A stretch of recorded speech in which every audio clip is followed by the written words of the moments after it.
I was standing at this kitchen sink, my hands submerged in warm, soapy water, watching the dinner plates emerge clean under my careful scrubbing. The window above the sink reflected nothing but darkness, the kind of deep autumn darkness that settles over the suburbs by 6 in the evening. My small house on Riverside Drive had always been a sanctuary of peace, especially after losing Walter 3 years ago and Danny, my beloved son, 5 years before that. The silence had become my companion, broken only by the tick of the old grandfather clock in the hallway. Then the phone rang. The shrill sound cut through the quiet like a blade. I dried my hands on the kitchen towel, frowning at the unfamiliar number on the caller ID. Something in my chest tightened, an instinct honed by years of motherhood and loss. My finger trembled slightly as I pressed the answer button. "Hello?" The voice that came through was so faint, so broken, that I almost didn't recognize it as belonging to my 7-year-old grandson. "Grandma," Liam whispered, and I could hear him struggling to form the words. "I'm so hungry. He locked me in. Mom won't wake up." My blood turned to ice. "Liam, sweetheart, where are you? Are you at home?" "Yes, Grandma, I'm scared. He said if I tell anyone, he'll—" The sentence died in a choke of fear, followed by the unmistakable sound of a car door slamming somewhere in the background. Then the line went dead. I didn't think. I didn't pause to consider or plan. My body moved on pure instinct, driven by a grandmother's love that had been waiting, coiled like a spring, for any sign that my grandson needed me. I grabbed my keys from the hook by the door, my phone, my purse. My heart hammered against my ribs as I rushed to my old Camry in the driveway. The engine roared to life, and I was pulling out onto the street before my rational mind could catch up with my actions. The drive to Sarah's house felt both endless and impossibly short. My mind raced faster than the car. Sarah, my daughter-in-law, had been pulling away from me for the past 2 years, ever since she started dating Derek Vaughn. The transformation had been gradual at first, like watching a flower wilt in slow motion. She stopped returning my calls, made excuses when I suggested visits, and the few times I did see Liam, I noticed the light in his eyes growing dimmer. But I had told myself I was overreacting, that Sarah was just going through a difficult phase, that grief from losing Danny manifested differently in everyone. How wrong I had been. How criminally terribly wrong. I tried calling the number back repeatedly, my hands shaking so badly I could barely hold the phone. Nothing. I called Sarah's number again and again. Each time it went straight to a cheerful, artificial voicemail message that made my stomach turn.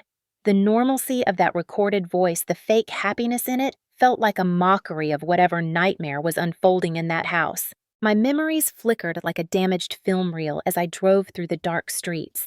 Danny's funeral, where Liam had clung to my hand with the desperate grip of a 4-year-old who couldn't understand why Daddy wasn't coming home.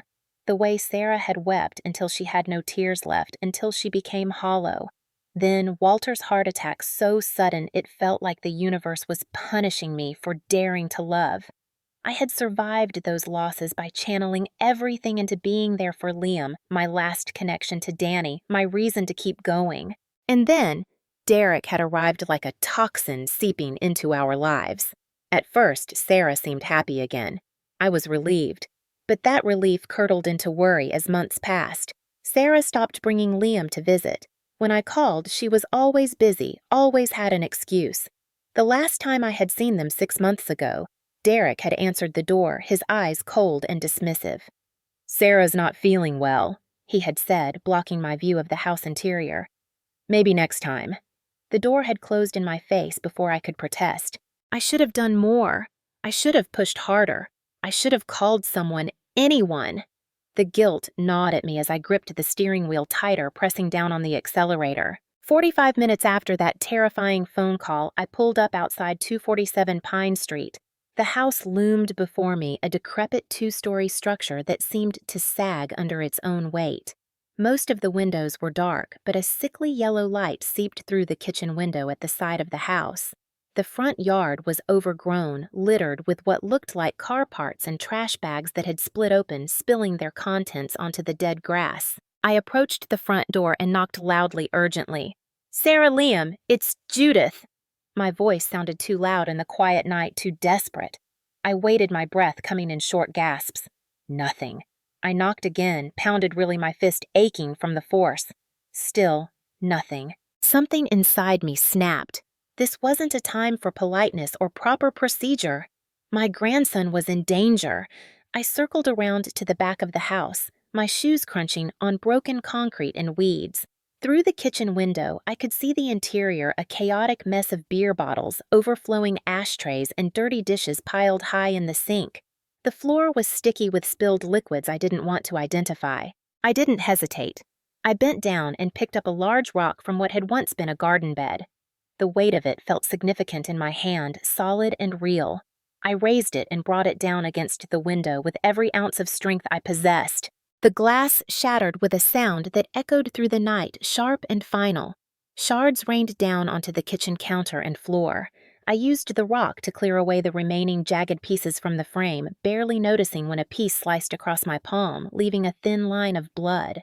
The pain was distant, irrelevant. I hoisted myself up and through the window, moving with an agility I didn't know I still possessed. My feet hit the kitchen floor, and immediately the smell hit me like a physical blow. The stench of stale alcohol mixed with rotting food, unwashed surfaces, and something else, something worse that I couldn't identify and didn't want to. I pressed my hand to my mouth, fighting back nausea. The living room was just beyond the kitchen, and there on the sagging couch lay Sarah. For a moment, terror seized me completely.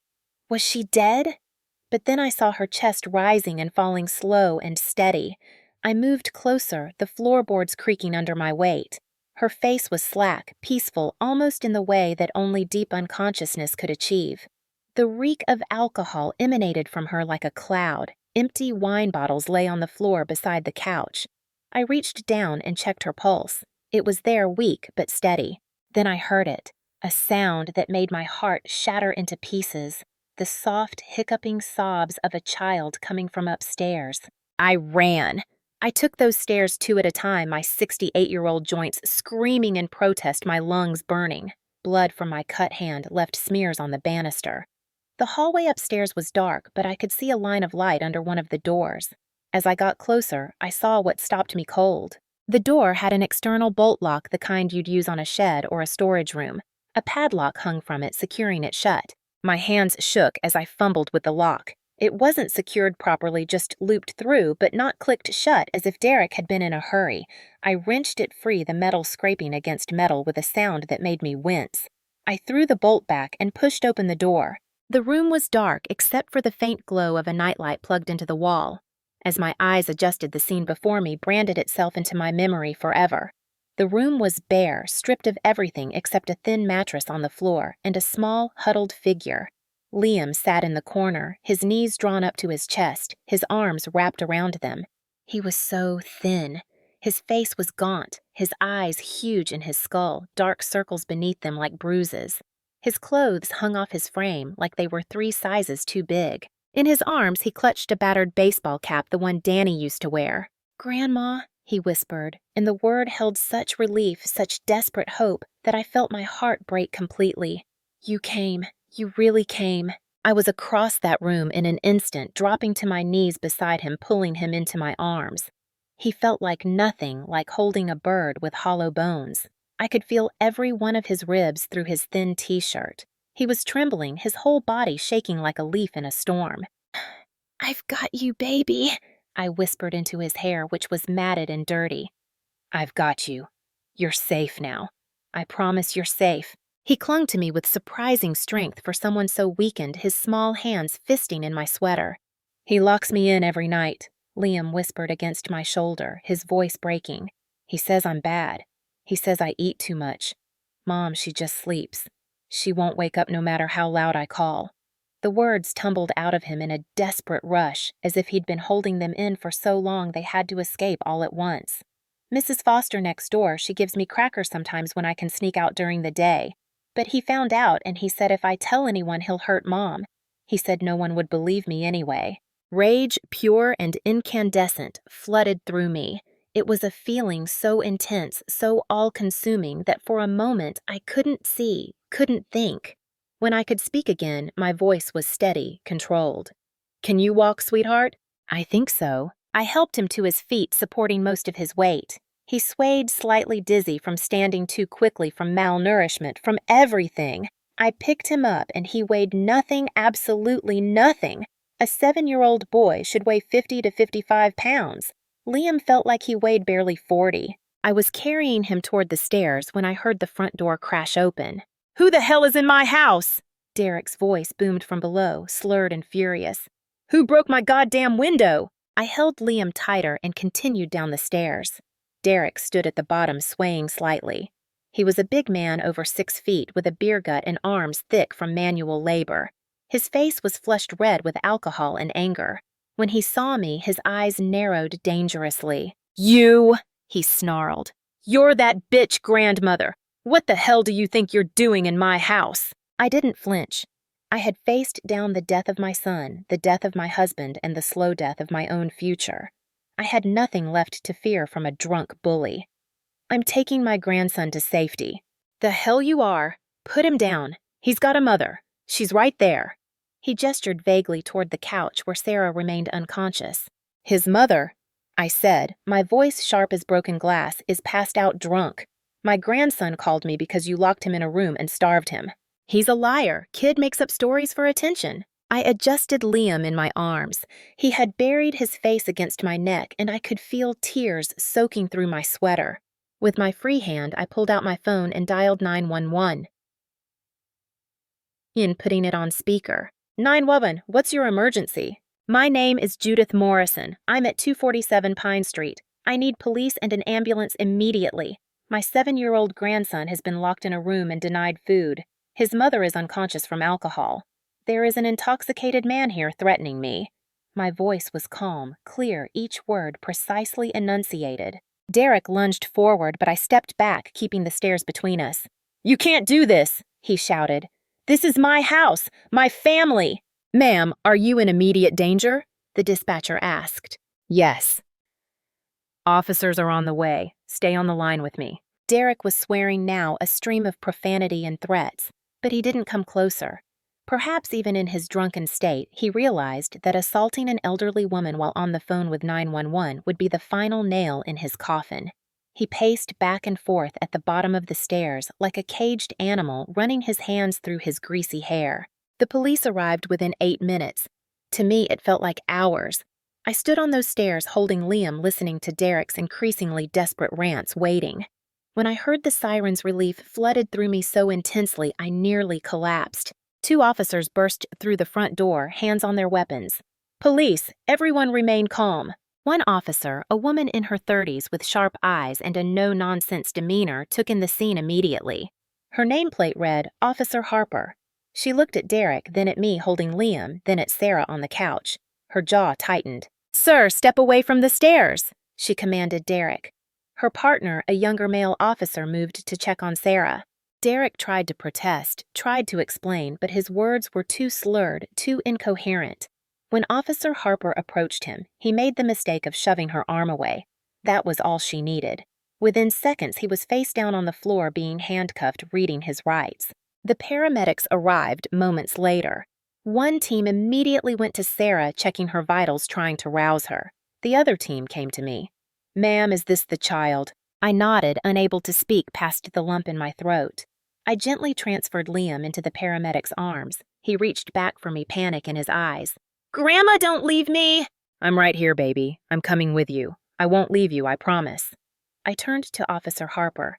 "I'm going with my grandson to the hospital." She nodded. "I'll meet you there to take statements, but ma'am, you're bleeding. Let them check your hand." I looked down and realized blood was still dripping from the cut I'd gotten breaking the window. It seemed unimportant. "I'm fine. Liam needs help." At the hospital, everything became a blur of harsh fluorescent lights and urgent voices. Liam was whisked away to an examination room. I tried to follow, but a nurse gently but firmly stopped me. "You can't go in right now. Let the doctors work. Someone will update you soon." I was directed to another room where a different nurse cleaned and bandaged my hand. The cut wasn't deep enough for stitches, thankfully. As she worked, I barely felt it. My entire being was focused on the closed door behind which doctors were examining my grandson. After what felt like an eternity but was probably only 30 minutes, a young woman in a white coat emerged. Her name tag identified her as Dr. Anya Sharma. Her expression was grave. Mrs. Morrison. Yes, how is he? May I speak with you privately? You can speak freely, I need to know. Dr. Sharma glanced at her tablet, then met my eyes. Liam is severely malnourished. He's dehydrated. His weight is 38 pounds, which is critically low for a 7-year-old boy of his height. He has multiple bruises in various stages of healing on his back arms and legs. Some appear to be from restraints. She paused, and I saw anger flash in her eyes. Mrs. Morrison, this child has been systematically neglected and abused. We're running blood tests and doing a full evaluation, but I wanted you to know the initial findings. 38 pounds. My Danny had weighed more than that when he was 4. I felt dizzy sick. Is he going to be okay? Physically, with proper nutrition and care, yes. Children are remarkably resilient, but psychologically he'll need support. I've already contacted CPS. They'll be sending someone. Can I see him? Yes, he's been asking for you constantly. I was led to a small room where Liam lay in a hospital bed that seemed to swallow him whole. He was hooked up to an IV, and someone had cleaned his face and hands. In the harsh hospital lighting, he looked even more fragile, more damaged. When he saw me, his face crumpled and tears spilled down his cheeks. Grandma, don't let them send me back. Please don't let them send me back. I rushed to his bedside and took his small hand in mine, careful of the IV line. I won't, baby. I swear to you I will never let that happen. You're staying with me. Promise. I promise on your daddy's memory. You're mine now, and I protect what's mine. Over the next few hours, I met with so many people I lost count. Officer Harper took my statement, her face growing more disgusted as I recounted what I'd found. A social worker named Karen Hughes arrived, professional but kind, explaining the process for emergency custody. A child psychologist spent time with Liam, gentle and patient. Sarah was brought to the hospital as well, treated for alcohol poisoning. She was unconscious when they arrived, her blood alcohol level at 0.23, nearly 3 times the legal limit. I didn't go to see her. I couldn't.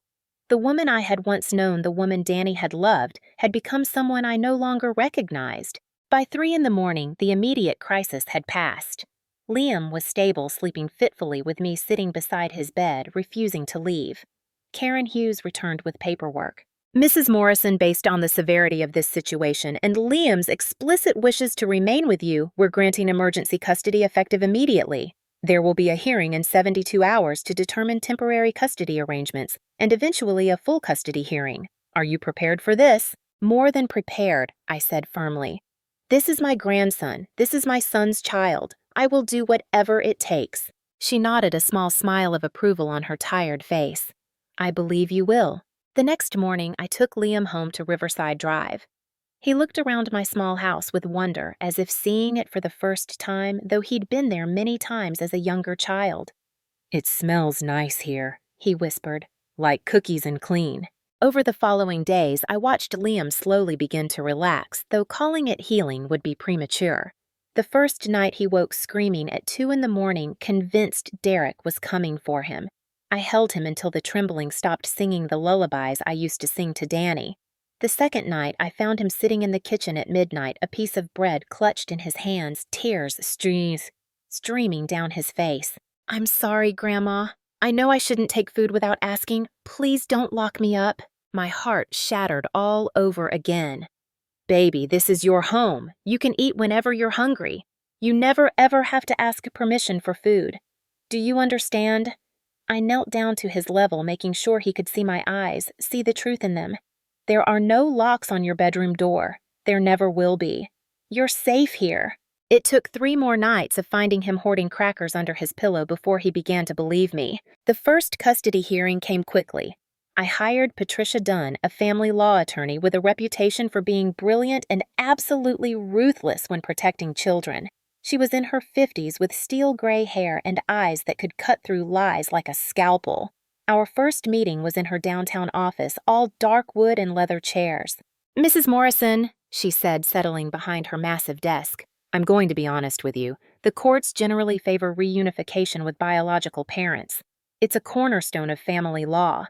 Sarah will have advocates pushing for her to get treatment and get Liam back. We need to be prepared for a long fight. How long? Months, possibly a year or more, and I need you to understand something crucial. She leaned forward, her expression serious. This isn't going to be clean. Sarah and Derek will have lawyers who will attack you. They'll say you're too old, that you're poisoning Liam against his mother, that you're overreacting to one bad situation. They'll bring up every mistake you've ever made as a parent or grandparent. Can you handle that? I thought about Liam's hollow eyes, his bird-like bones, the terror in his voice when he begged not to be sent back. I can handle anything if it means keeping him safe. Patricia smiled, the first genuine warmth I'd seen from her. Good, then let's get to work. The preliminary hearing was scheduled for the following week. I spent that time documenting everything. I took photos of the bruises on Liam's arms and legs, though many had already started to fade. I collected copies of the medical reports from the hospital. I wrote down everything Liam told me about his life with Sarah and Derek, every terrifying detail. Patricia also sent investigators to 247 Pine Street. They interviewed neighbors, including Mrs. Foster, the elderly woman next door who had been secretly feeding Liam. Mrs. Foster, it turned out, had called CPS twice in the past 6 months, but somehow those reports had fallen through the cracks. The investigators photographed the condition of the house, the external lock on Liam's door, the filthy living conditions. 3 days before the hearing, Sarah was released from the hospital. She called me that afternoon. I stared at my phone for 3 rings before answering. Judith! Her voice was hoarse, broken. Please, I need to explain. There's nothing to explain, Sarah. I saw what you allowed to happen to my grandson. It wasn't like that. I was sick. I was depressed. I didn't know it had gotten so bad. You didn't know? My voice rose despite my efforts to stay calm. You didn't know your boyfriend was locking your son in a room. You didn't know he was starving, or did you just not care because you were too busy drinking yourself unconscious? That's not fair. You don't understand what it's been like. Danny died and I had nothing left. You had Liam. You had your son, a child who needed you, who loved you despite everything. And you chose alcohol over him. You chose a man who hurt him over your own child. Derek said he was just trying to teach him discipline. I didn't think. That's right. You didn't think. You didn't think when you let him install that lock. You didn't think when Liam was losing weight, when he was covered in bruises, when he was terrified. You were too drunk to think. There was silence on the line, broken only by Sarah's ragged breathing. When she spoke again, her voice had changed, hardened. You can't keep him from me. He's my son. I have rights. So does he. He has the right to be safe, to be fed, to not live in fear, and I will fight with everything I have to protect those rights. We'll see what the judge says. The threat was clear in her voice. We'll see if an old woman gets to keep a young boy, or if his mother gets him back where he belongs. She hung up before I could respond. I sat there, phone in hand, trembling with anger and fear. Because she was right about one thing. We would see what the judge said. And despite all the evidence, despite everything that had happened, I knew the legal system favored biological parents. I knew this was going to be a fight. The morning of the preliminary hearing, I dressed carefully in my best suit, the navy blue one I'd worn to Walter's funeral. I fixed my hair, put on minimal makeup, did everything I could to appear competent, capable, and younger than my 68 years. Liam stayed with a court-approved babysitter, though leaving him made my chest tight with anxiety. The courtroom was smaller than I expected, with wood paneling and fluorescent lights that made everything look washed out. Sarah sat on the opposite side with her court-appointed attorney, a young man who looked fresh out of law school and thoroughly overwhelmed. She had cleaned herself up for court, wearing a modest dress, her hair pulled back. She looked like the Sarah I had known years ago before Derek, before the drinking. It was an effective disguise. Derek wasn't there. He was still in jail, unable to make bail due to his prior record and the severity of the charges, but his presence hung over the proceedings like a toxic cloud. Judge Martha Brennan entered a woman in her early 60s with gray hair and an expression that gave nothing away. She reviewed the initial reports in silence while we waited. The only sound was the soft rustle of papers and the tick of the wall clock. "Let's begin," Judge Brennan finally said, looking up. "This is a preliminary hearing to determine temporary custody of Liam Morrison, age 7. Ms. Morrison, you're represented by Mr. Chen." Sarah's attorney stood. "Yes, Your Honor, Marcus Chen for the respondent." "And Mrs. Morrison, you're represented by Ms. Dunn." Patricia rose smoothly. "Patricia Dunn for the petitioner, Your Honor." The judge nodded. Mr. Chin, you may present your client's position. Marcus Chin stood shuffling papers nervously. Your Honor, my client, Sarah Morrison, is the biological mother of Liam Morrison. While she acknowledges that there were problems in her home environment, she maintains that the situation has been greatly exaggerated. Ms. Morrison was suffering from depression following the death of her husband 5 years ago. She admits to having a drinking problem and is committed to seeking treatment. However, she believes that with proper support and supervision, she can provide a safe home for her son. The child protection system is designed to keep families together, not tear them apart. He sat down, looking relieved to have gotten through his statement.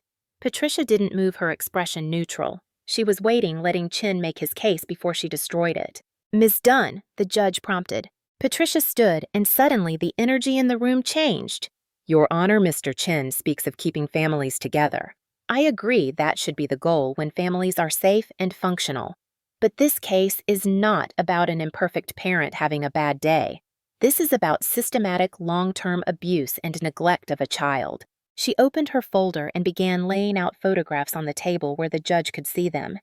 These are photos of Liam Morrison taken the night he was admitted to the hospital. As you can see, he was severely malnourished. His weight was 38 pounds, nearly 15 pounds below the healthy range for a 7-year-old. He had bruises on his arms, back, and legs from being restrained. He had been locked in a room with an external bolt lock every night for months. Judge Brennan leaned forward to examine the photos, her expression darkening. The medical report from Dr. Anya Sharma at County General is included in the file. Patricia continued. It details the extent of the neglect. Liam was dehydrated, malnourished, and showed signs of long-term psychological trauma. He was terrified of being returned to his mother's home. Your Honor, Marcus Chin interrupted, standing quickly. These conditions were primarily due to the actions of Ms. Morrison's boyfriend, Derek Vaughn, who has been arrested and charged. My client was also a victim in this situation.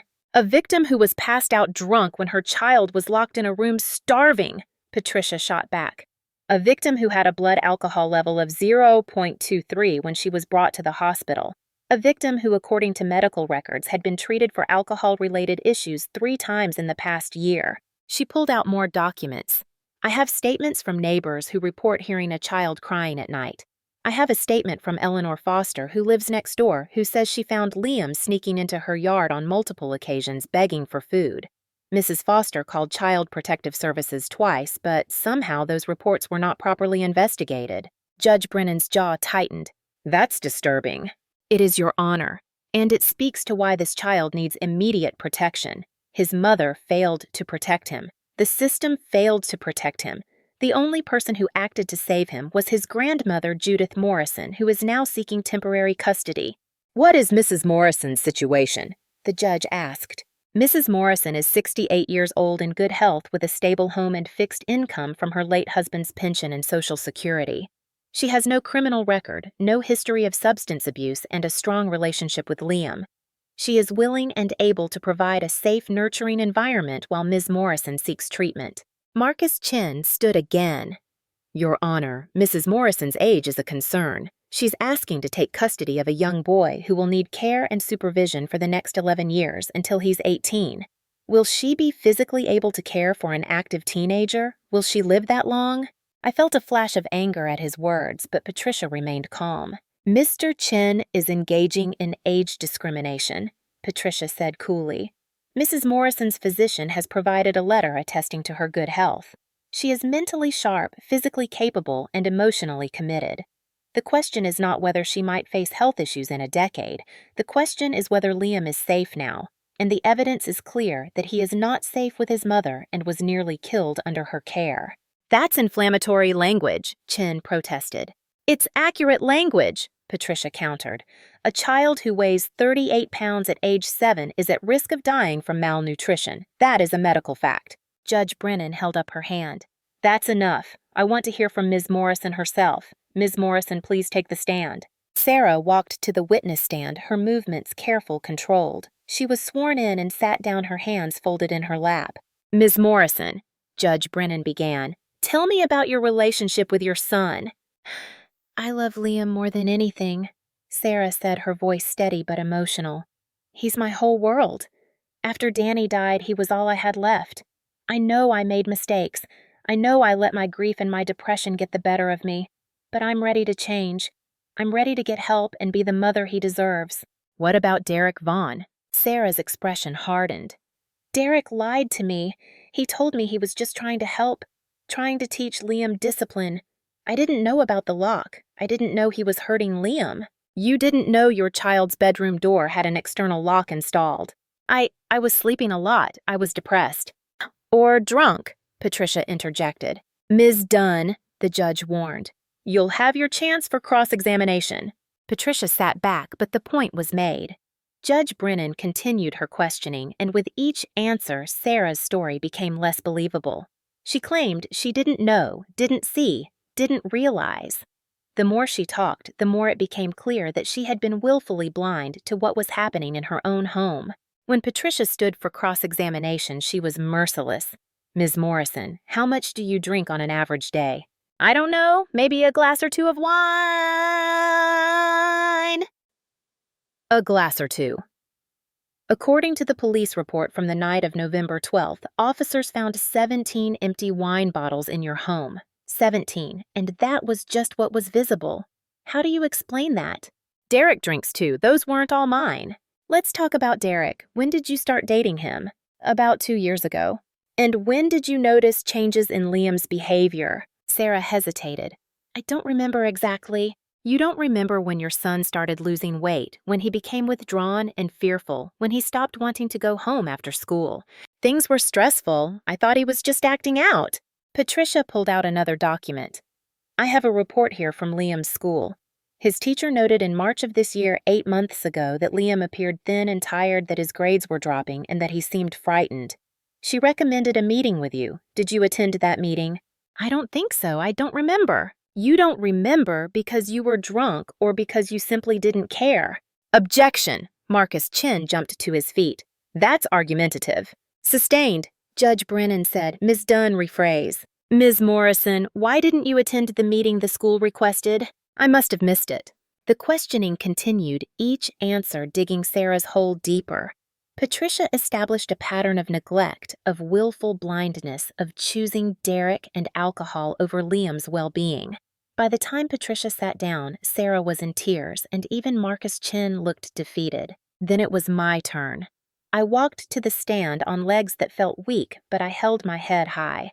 I was sworn in and sat down, meeting Judge Brennan's eyes directly. "Mrs. Morrison," the judge began, "you broke into your daughter-in-law's home and removed a child without permission. Can you explain your reasoning?" "My grandson called me and told me he was locked in and hungry. His mother wouldn't wake up. I heard fear in his voice that no child should ever have to feel. I went to the house, knocked on the door. Got no answer. I looked through the window and saw the conditions inside. At that point, I made a choice. I could stand outside and wait, follow proper procedures, hope that someone in authority would eventually act, or I could save my grandson's life. I chose to save him." "You took the law into your own hands." "I took action when everyone else had failed. The neighbors had called CPS twice. Nothing was done. The school had raised concerns. Nothing was done.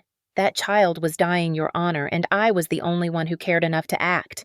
Some would say you're too old to raise a 7-year-old child." I took a breath, choosing my words carefully. "I'm 68 years old. That's true. I have arthritis in my knees and I need reading glasses. That's also true. But I'm healthy, active, and completely capable of caring for a child. More importantly, I have something that Sarah doesn't have right now. I have the will to put Liam's needs first. I don't drink. I don't abuse substances. I don't allow violent men into my home. I provide stable meals, a clean house, homework help, and unconditional love.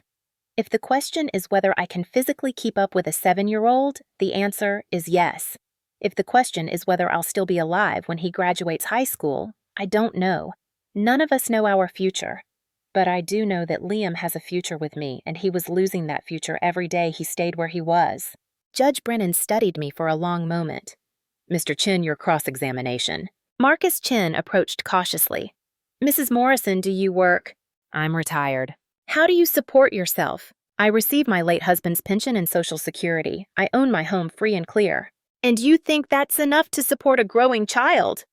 "I've already been supporting him for a week. He has everything he needs." Chin flipped through his notes. You mentioned you have arthritis. What other health conditions do you have? High blood pressure controlled with medication, that's all.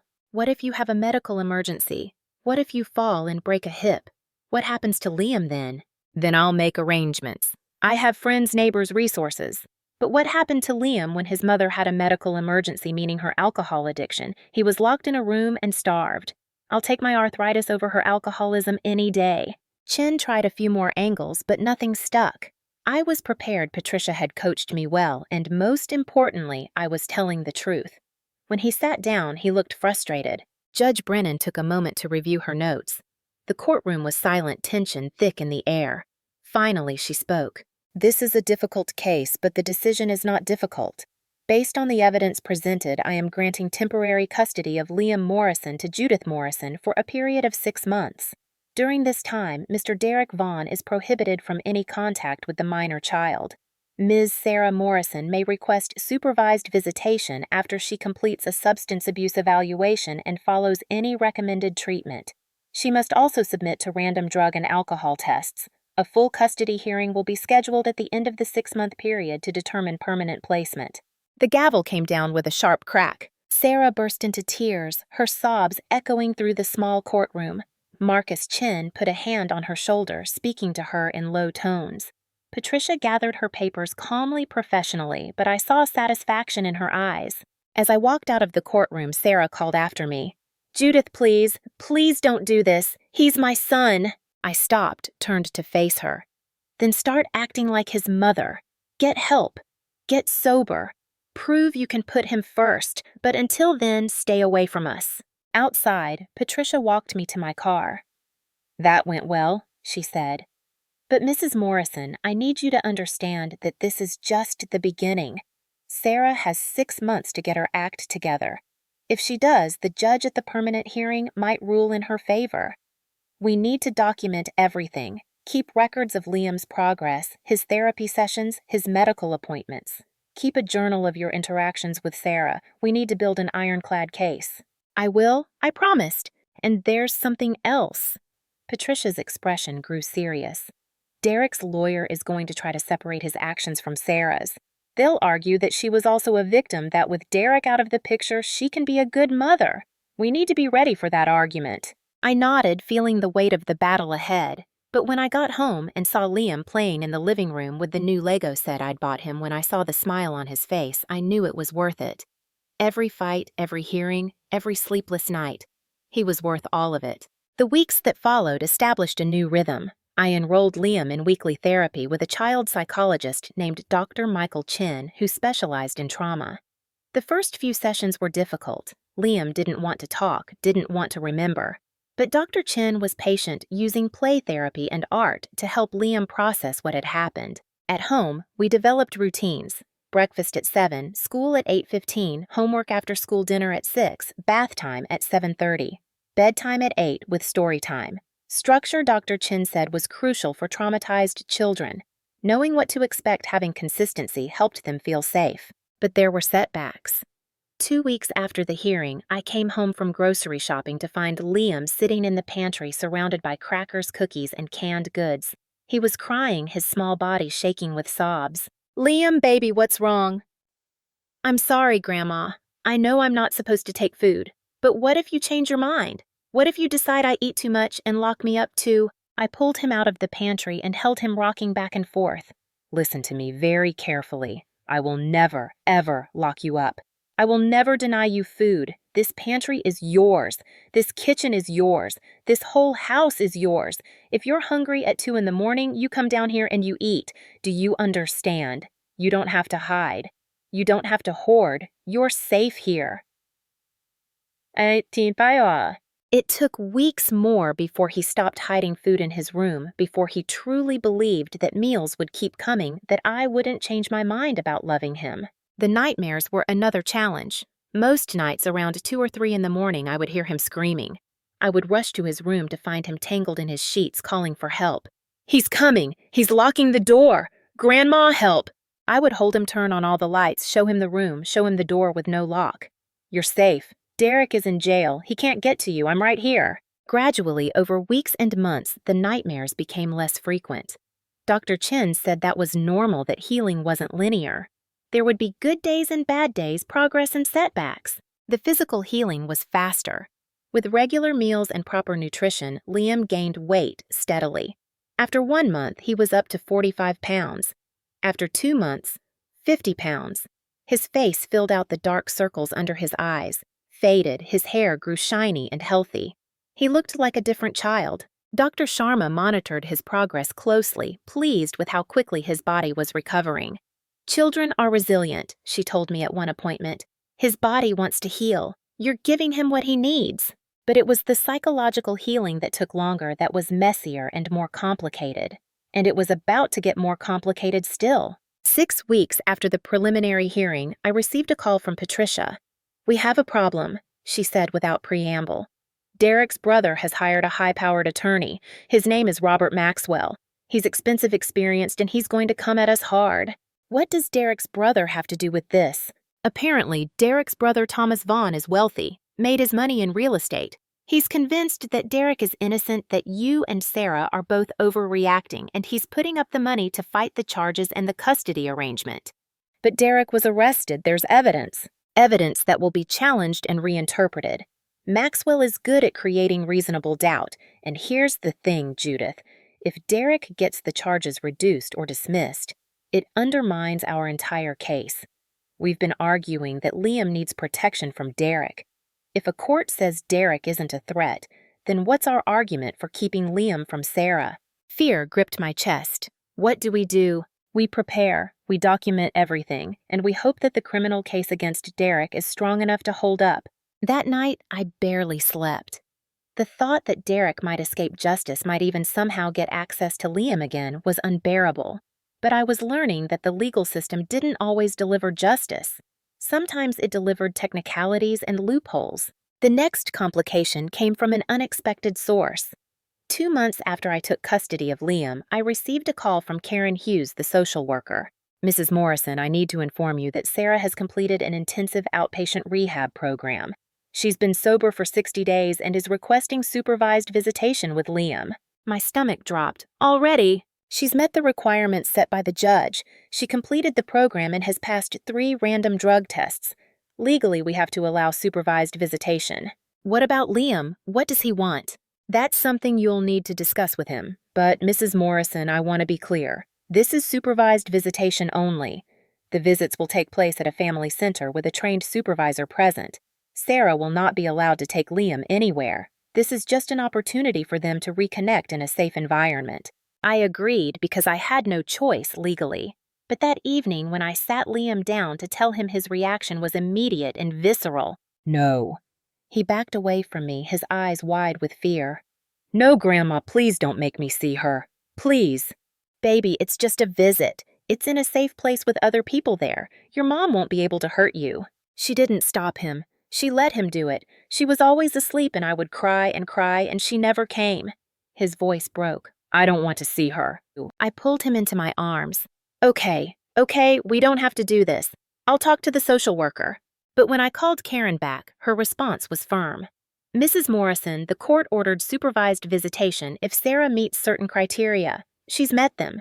If you refuse to bring Liam, you could be held in contempt of court, which could jeopardize your custody. I understand Liam is reluctant, but these visits are important for the custody evaluation. The judge will want to know how the mother-child relationship is progressing." I was trapped. If I refused, I looked like I was alienating Liam from his mother, which could cost me custody. If I forced him to go, I traumatized him further. I called Patricia. Her advice was pragmatic and harsh. "Take him to the first visit. If he has a breakdown, if it's clearly harmful to him, we'll have Dr. Chen document it and request that the visits be suspended. But we need to at least try, or it will look like you're preventing reconciliation." The first supervised visit was scheduled for a Saturday morning at a family center across town. The drive there was silent except for Liam's quiet sniffling. He sat in the back seat clutching Danny's old baseball cap, his small body rigid with tension. The family center was a cheerful place designed to be non-threatening with bright colors and toys. The supervisor, a middle-aged woman named Mrs. Linda Daniels, greeted us at the door. "You must be Liam," she said warmly. "I'm Mrs. Daniels. Your mom is already here in one of our visiting rooms. This is just a chance for you two to spend some time together. I'll be right there the whole time, and Grandma will be in the waiting room. Nothing bad is going to happen, I promise." Liam looked up at me, his eyes pleading. I knelt down to his level. "It's okay, baby. I'll be right outside. If you want to leave at any time, you just tell Mrs. Daniels and I'll come get you. You're safe." He nodded, but he didn't look convinced. Mrs. Daniels gently led him down the hallway, and I was directed to the waiting room where I sat rigid with anxiety watching the clock. The visit was supposed to last 1 hour. 15 minutes in, Mrs. Daniels emerged with Liam, who was crying so hard he could barely breathe. "Grandma," he sobbed, running to me. I caught him holding him tight as his whole body shook. "What happened?" I demanded, looking at Mrs. Daniels. She looked troubled. Ms. Morrison tried to hug Liam when he entered the room. He had a panic attack, started screaming, hyperventilating. I ended the visit immediately. Ms. Morrison is very upset, but the child's welfare comes first. I could hear Sarah's voice from down the hall pleading with someone. "Please, just give me more time. I can fix this. He just needs to get used to me again." Mrs. Daniels looked at me seriously. "Mrs. Morrison, I'll be filing a report about this visit. In my professional opinion, Liam is not ready for contact with his mother. The level of fear he displayed is concerning and suggests that supervised visitation at this time may be re-traumatizing him." Relief flooded through me. "Thank you." I took Liam home, held him while he cried himself to sleep, and then called Patricia to relay what had happened. "Good," Patricia said, and I could hear satisfaction in her voice. "This is actually very good for our case. It shows that Liam's fear of his mother is genuine and severe. It supports our argument that he needs stability with you not forced contact with someone who allowed him to be abused." "But she'll try again, won't she?" "Probably. But now we have documentation from a court-approved supervisor that the visits are harmful. That's powerful evidence." Sarah did try again. 2 weeks later, another visit was scheduled. This time, Liam refused to leave the car. He clung to the door handle, screaming, "No, no, no," over and over until I finally called Mrs. Daniels and told her we couldn't proceed. The third scheduled visit, Sarah didn't show up. According to Mrs. Daniels, Sarah called an hour before crying, saying she couldn't handle seeing her son reject her. She sounded drunk. Patricia was right. The failed visits combined with Sarah's continued instability strengthened our case dramatically, but they also took a toll on Liam and on me. Every scheduled visit was a source of anxiety, every cancellation a mixture of relief and sadness, because despite everything, I knew that Liam had lost his mother. Not to death like he'd lost Danny, but to something arguably worse, to weakness, to addiction to bad choices. And that loss was a wound that might never fully heal. 3 months into our 6-month temporary custody period, something happened that changed everything. Derek's criminal case went to trial. I attended every day of the trial, sitting in the back of the courtroom, watching as the prosecution laid out their case. They presented the medical evidence, the photographs of Liam, the testimony of police officers and paramedics.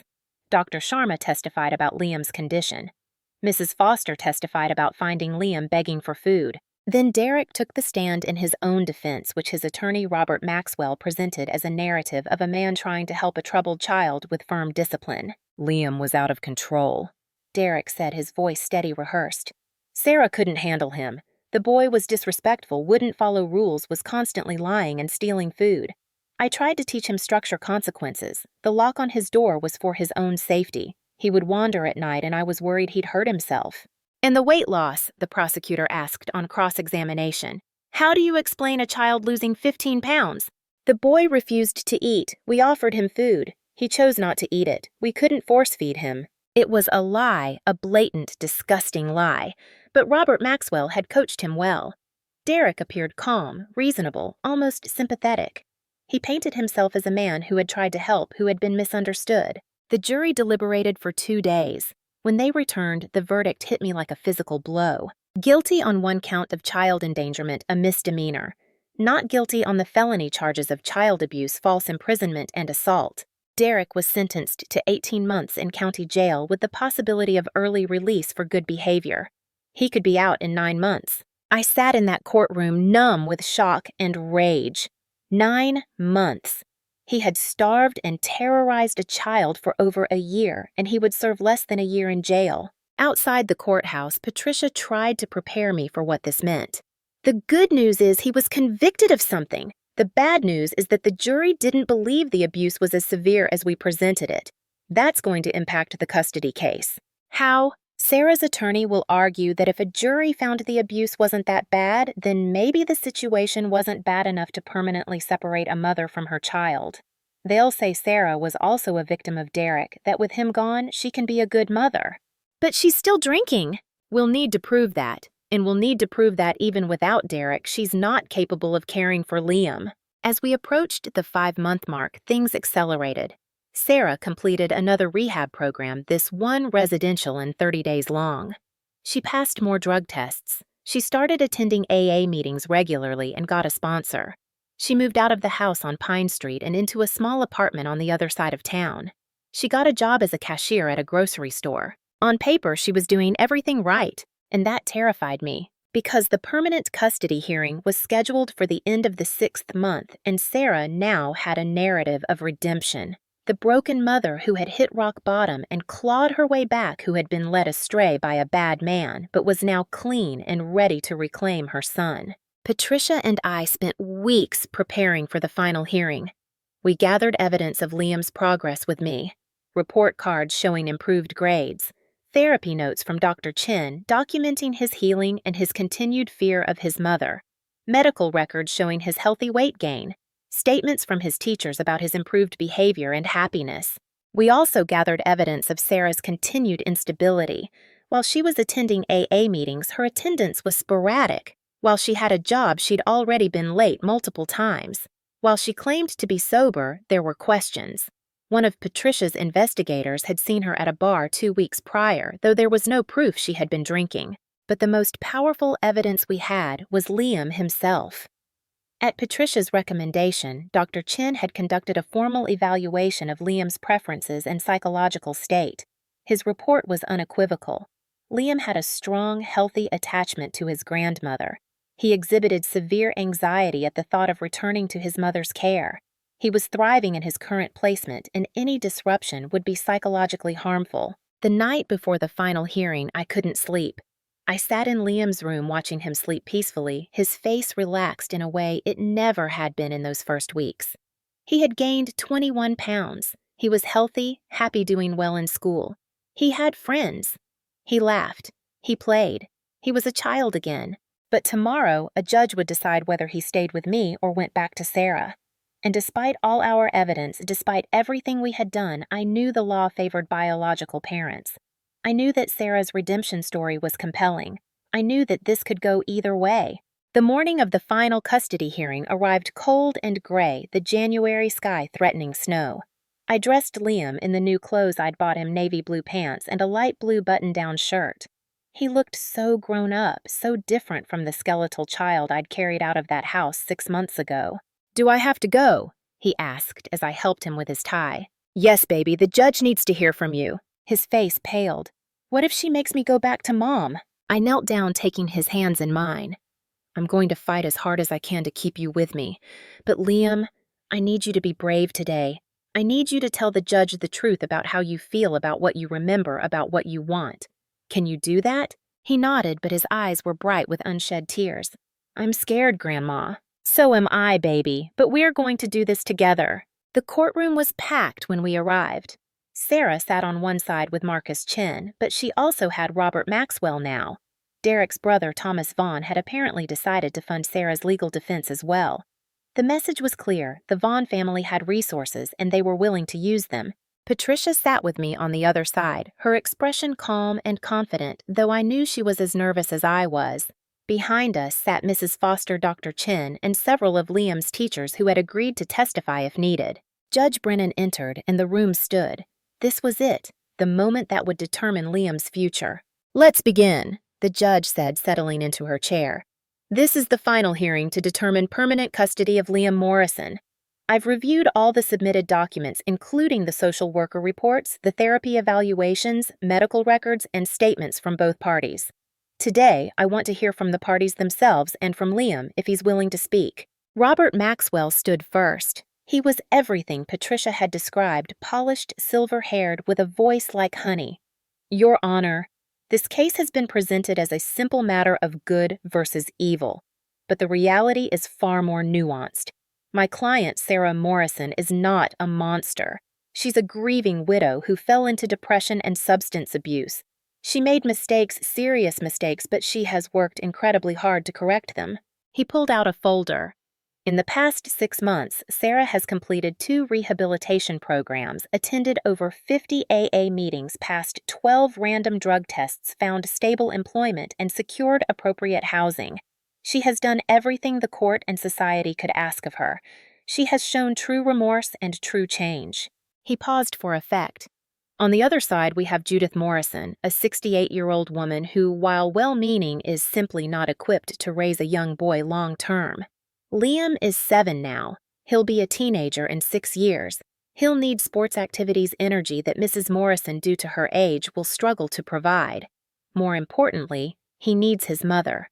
The bond between mother and child is sacred and should not be permanently severed except in the most extreme circumstances. Maxwell turned to look at Sarah, who sat with her head bowed, hands folded, the picture of contrition. Yes, Sarah made mistakes, but she has paid for those mistakes. Derek Vaughn, the primary abuser, is in prison. He's out of the picture. With him gone and with Sarah's sobriety, there is no reason this family cannot be reunited. That is what the law prefers. That is what this court should order. He sat down, and I felt a chill run through me. He was good, damn good. His argument was compelling, his presentation flawless. Patricia stood, and I saw steel in her eyes. Mr. Maxwell tells a compelling story of redemption. Unfortunately, it's a story, not reality. Let's look at the facts. Sarah Morrison has been in rehab twice in 6 months. That's not stability. That's someone who keeps falling and needs help getting back up. Her AA attendance, while initially good, has become sporadic. In the past month, she's missed 3 meetings. Her job performance has been questionable with multiple tardiness incidents. She pulled out her own documents. More importantly, let's talk about Sarah's interactions with Liam. There have been 3 attempted supervised visits. The first 2 resulted in Liam having severe panic attacks. The third, Sarah didn't attend because she claimed she was too emotionally overwhelmed. The supervisor's reports make it clear that Liam is terrified of his mother, not angry, not resentful, terrified. Patricia's voice grew stronger. Mr. Maxwell says the bond between mother and child is sacred. I agree. But that bond was shattered by Sarah's choices. She chose alcohol over her son. She chose Derek Vaughn over her son. She allowed him to be locked in a room, starved and abused. And now, after 6 months of inconsistent sobriety, we're supposed to believe she's changed, that she's ready to be a mother. She turned to face the judge directly. Dr. Michael Chin, a licensed child psychologist, has submitted a comprehensive evaluation. His conclusion is unequivocal. Returning Liam to his mother's care at this time would be psychologically devastating. Liam has formed a secure attachment to his grandmother.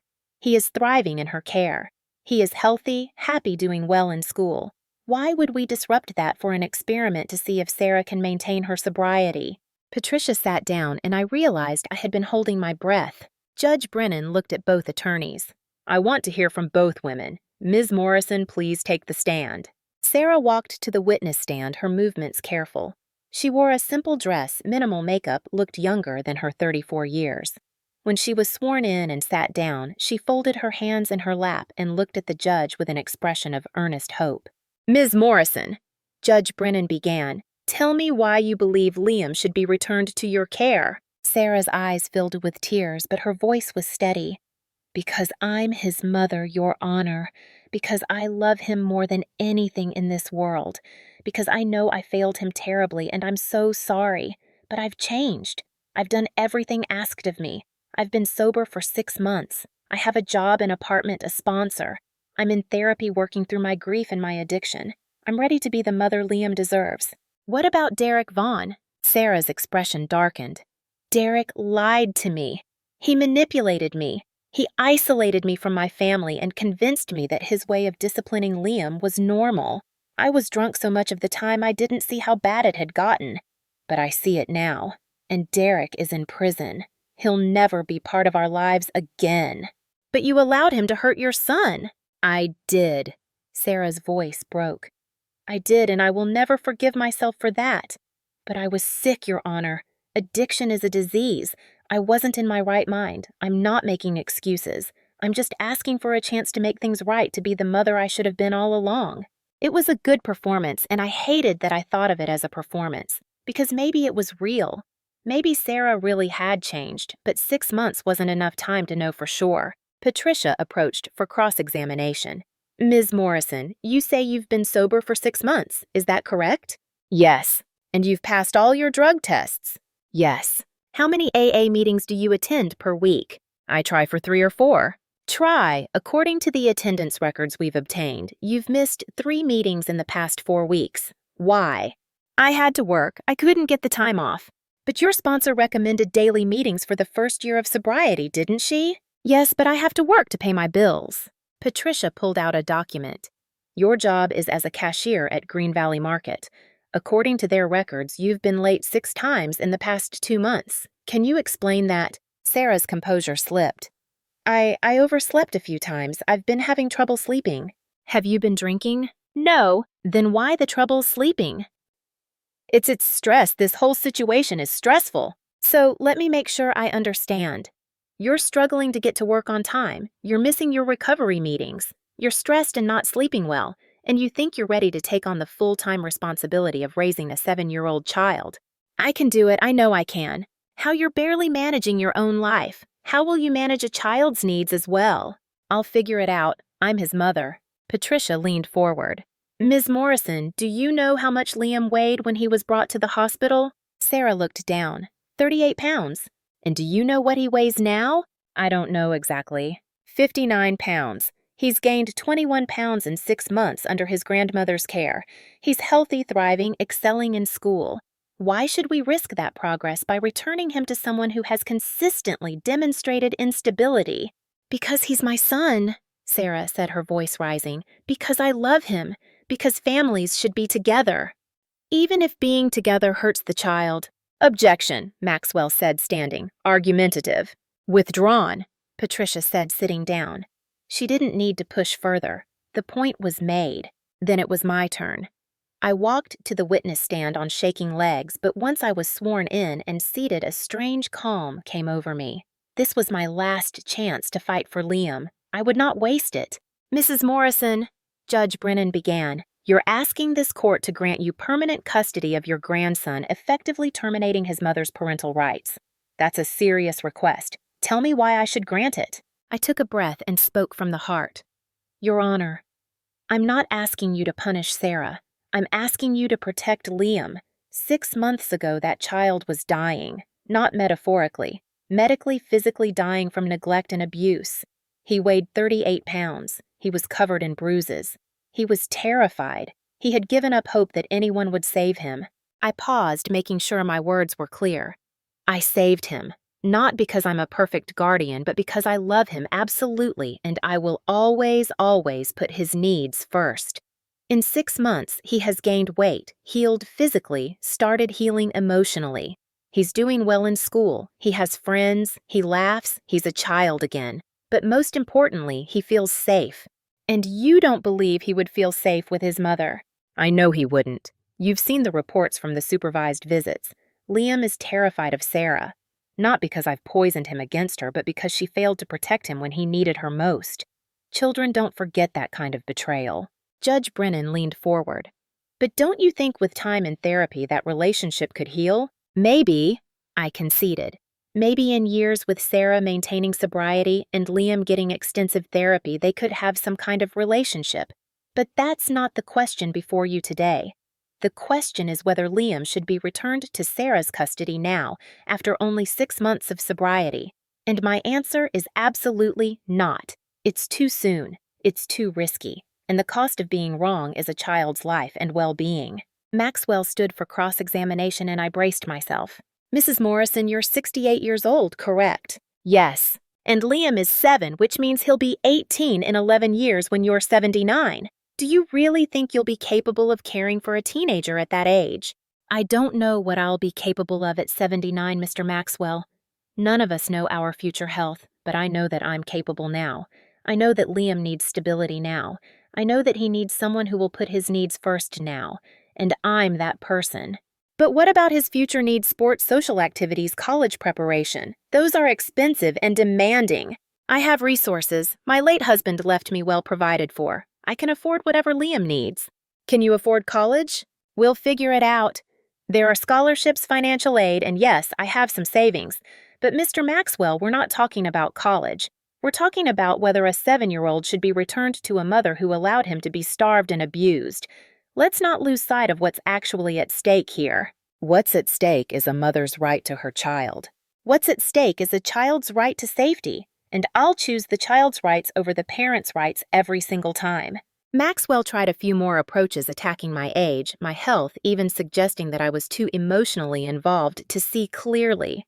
But Patricia had prepared me well, and I didn't waver. When he finally sat down, I could see frustration on his face. Then it was time for Liam to testify.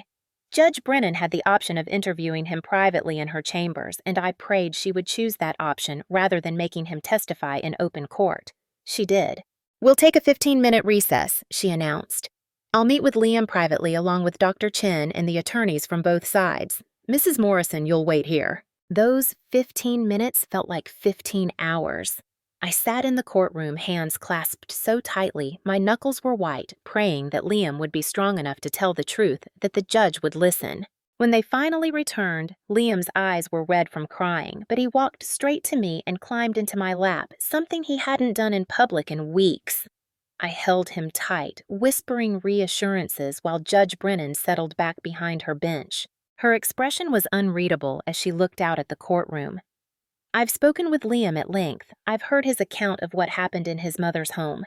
I've heard his feelings about his grandmother and about his mother, and I've heard his very clear statement about what he wants."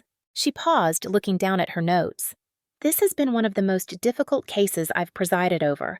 On one hand, we have a mother who appears to be making genuine efforts to recover. On the other hand, we have a child who has been severely traumatized and who has found safety and healing with his grandmother." My heart was pounding so hard I could barely hear her words. The law does prefer to keep families together when possible, but that preference must be balanced against the paramount concern, the best interests of the child. And in this case, after reviewing all the evidence, hearing all the testimony, and speaking with Liam himself, I find that his best interests clearly lie in remaining with his grandmother. Relief crashed over me like a wave, but Judge Brennan wasn't finished. "However, I am not terminating Sarah Morrison's parental rights at this time. Instead, I am awarding permanent legal custody to Judith Morrison, with Sarah retaining limited parental rights. Sarah may have supervised visitation once per month, contingent on her maintaining sobriety and attending all required therapy and recovery meetings. After 1 year, if she can demonstrate consistent sobriety and stable life circumstances, we can revisit the visitation schedule." She looked at Sarah, whose face had crumpled. "Ms. Morrison, I want to be clear. You have not lost your son forever, but you have lost the right to make decisions about his upbringing. You have lost the privilege of unsupervised access. Whether you ever regain those things depends entirely on your choices going forward." Then she looked at me. "Mrs. Morrison, Liam is now legally your responsibility. You will make all decisions regarding his education, medical care, and general welfare. You will facilitate the supervised visits with his mother, but you are not required to allow any contact that you believe would be harmful to Liam's well-being." The gavel came down with a sharp crack that seemed to echo through my very bones. "Court is adjourned." It was over. I had won. Liam was mine. Sarah let out a sob that sounded like something dying. She stood swaying, and Maxwell had to steady her. She looked across the courtroom at me, and in her eyes I saw grief, rage, and something else. Something that looked almost like relief, as if part of her had known all along that she wasn't ready, that she couldn't do this. "I'm sorry," she whispered, though I don't know if she was speaking to me, to Liam, or to herself. "I'm so sorry." Then she turned and fled the courtroom, Maxwell hurrying after her. Patricia was grinning, actually grinning, as she gathered her papers. "We did it, Judith. We really did it." I couldn't speak. I just held Liam tighter, feeling his small body pressed against mine, solid and real and safe. Outside the courthouse, the winter air was biting cold, but I barely felt it. Liam held my hand as we walked to the car, and halfway across the parking lot, he stopped and looked up at me. "Grandma, do I really get to stay with you forever?" I knelt down in the snow, not caring about my pants or my knees, and took his face in my hands. "Forever and ever. For real. The judge said so. You're mine, and I'm yours, and nothing is going to change that. What about Mom? Your mom loves you. She's sick, but she loves you. Maybe someday when she's better and when you're ready, you can see her sometimes. But that's your choice. And no matter what, you'll always live with me. He threw his arms around my neck. I love you, Grandma. I love you too, baby, more than anything in the world. The months that followed were not perfect because life never is. There were still hard days. There were still nightmares, though less frequent. There were still moments when Liam would panic or regress, worried that this new reality was temporary. But there were also victories. His 8th birthday party with a dozen kids from school running through my backyard. His first A on a spelling test proudly displayed on the refrigerator. The day he made the Little League baseball team and came home so excited he couldn't stop talking. The night he called me Mom by accident and then froze, terrified he'd done something wrong, until I laughed and told him he could call me whatever felt right. Sarah kept trying. I'll give her that. She attended a few supervised visits, though they were painful for everyone. Liam was polite but distant, and Sarah always left in tears. After 4 months, she stopped coming. She sent cards on his birthday and Christmas short notes saying she loved him, that she was sorry, that she hoped one day he could forgive her. I kept the cards for him in case someday he wanted to read them. Derek served his 9 months and was released. Within 3 months, he violated parole and was sent back for the remainder of his original sentence. I never saw him again, and neither did Liam. The years passed as years do. Liam grew taller, stronger, more confident. The frightened skeletal child disappeared, entirely replaced by a bright, kind, funny boy who loved baseball and reading and video games. He made friends easily. He got good grades. He talked about his father, often asking questions about Danny, wanting to know everything. When Liam was 11, Sarah reached out again. She had been sober for 2 years, had completed multiple treatment programs, was working a steady job, and had her own apartment. She asked through the family court system for a chance to see Liam. I sat him down and explained the situation. Your mom wants to see you. She's been working really hard to get better, but this is your decision. If you're not ready or if you don't want to, that's okay. I'll support whatever you choose. Liam was quiet for a long time. Is she really better? The reports say she's doing well, but I don't know for sure. Will you come with me? If you want me there, yes. He thought about it for 3 days. Then he said, I'll meet her. Once. To see.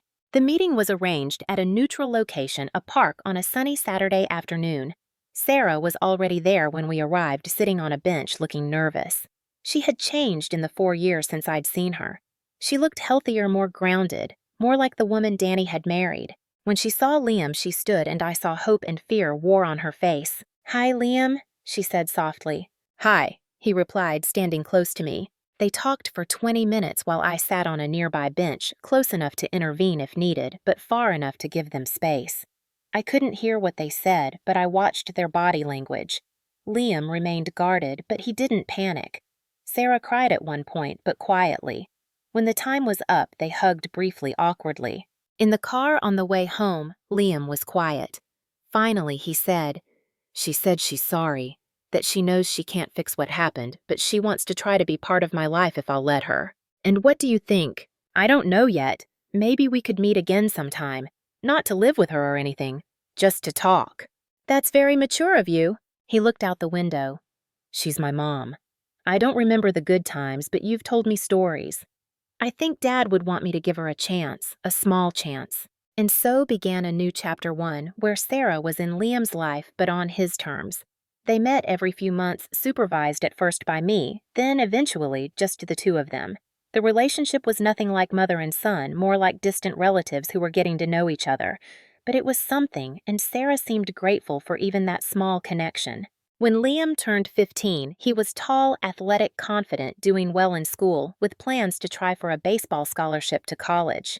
He still lived with me, still called my house home, but he also had a relationship with Sarah that worked for both of them. One evening, as I sat in my kitchen, the same kitchen where this journey had started 5 years ago, Liam came in from baseball practice. He was muddy and sweaty and grinning.